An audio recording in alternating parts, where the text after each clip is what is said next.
You know when you're at the ice cream van with your friend and you want vanilla, but your friend wants chocolate, but for some odd reason he wants you to get chocolate as well, and gets angry to the point where he obsessively chastises you because of the flavour you chose, even though it's not his problem?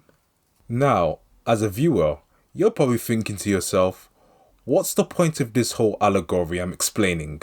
But don't stress, dear viewer, because today's video is about Umar Rashad Ibn Abdullah Johnson. Born Jermaine Shoemake, the self-proclaimed Prince of Pan-Africanism pulled a Malcolm X and changed his name to appear more African. Edo State. Yeah. Okay, interesting. So what is your name? My name? Yes, your name. My name na Osas. This guy isn't just pro-black, he's pro-black to the point of where every fibre of his being just exudes Africanness. You know, jollof rice, eba, egusi soup. He just wants to be African. Think the opposite of Uncle Ruckus, and that's who basically Umar Johnson is. I am not black, nor do I consider myself to be black. Many people mistake me for being Negro because they don't know that I am currently living with the heartbreak of revitiligo.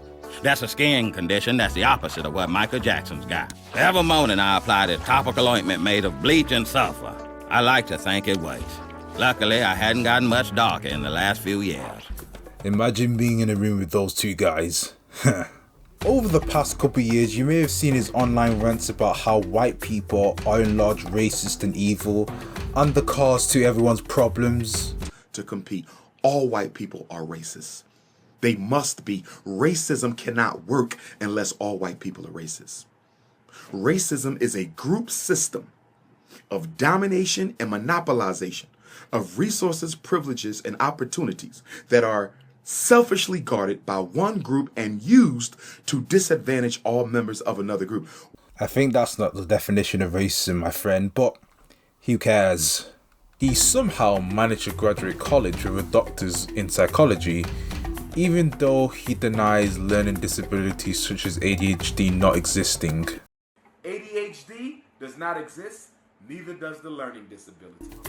Like, I pray for those that met him for therapy, because imagine denying disabilities that have been documented and studied for decades. And the reason why he denies this is because it stigmatizes black children. What? As a fellow black person with dyslexia and potentially ADHD, please someone tell me where he gets his information from, because I know many black people who suffer with these conditions, and them being on medication has actually helped them a lot. It's actually changed their entire lives around, in fact. Okay, a little overview of the Frederick Douglass and Marcus Garvey Academy. Moving on, in 2014, he claimed that he would help build a school for black children. And what do you think the status of the school is now? Yeah, the school hasn't been built yet at all. Yeah, there's no school. Yeah, as you would imagine. I mean, what are the logistics behind this? You know, the teachers, the cleaners, the cooks, the other things that are important for a school to have. I mean, allegedly he's received hundreds of thousands of dollars in donations, and possibly even more. Where's all that money gone? I guess it was a white man's fault. Would you rather watch a tree grow or a Negro? I know I've hinted to this before, but Umar seems to be obsessed with other people's relationship. In particular, black people who date outside their race. I know interracial dating seems to be a touchy topic for many people for some reason. But you know, you could be living your life with your non-black partner, not doing anything, not bothering anyone. But in Umar's eyes, you have committed the greatest of sins. He's had problems with several celebrities such as Shannon Sharpe, Bonnie James, and Michael Jordan for dating white women, also known as snow bunnies.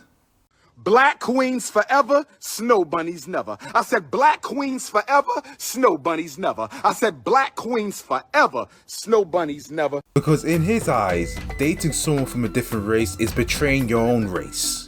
It's treason, then. I mean, I get it if you want to keep it in the culture, but is it that deep that you have to insist on everyone dating their own race? Like, let people live. Unless they're demeaning their own race, why is it even a problem? Like, case example, Shannon Sharp's girlfriend turned out to be white. When this news came out, this man literally went on a tirade talking about how Shannon Sharp is a bunny hopper and doesn't like black people. Even though 3 of his own kids are black from a previous relationship with a black woman. I'm pretty sure Shannon has done more for black people than this guy that talks crap over the internet for a living. I mean, I do that as well, but at least I don't get paid. I do it for free. It's actually amazing that this guy managed to garner such support with the amount of nonsense he spews online. Belief, not you, we, that alpha males are monogamous. Alpha males are not monogamous. As soon as someone uses the term alpha male in a serious manner, just expect him just to say a bunch of BS afterwards, because no serious adult refers to themselves as an alpha. Well, that's all I got to say for today. I know I've been inconsistent, people. I'll try and be more consistent. I've been having a few personal things going on, but I hope you enjoyed the video.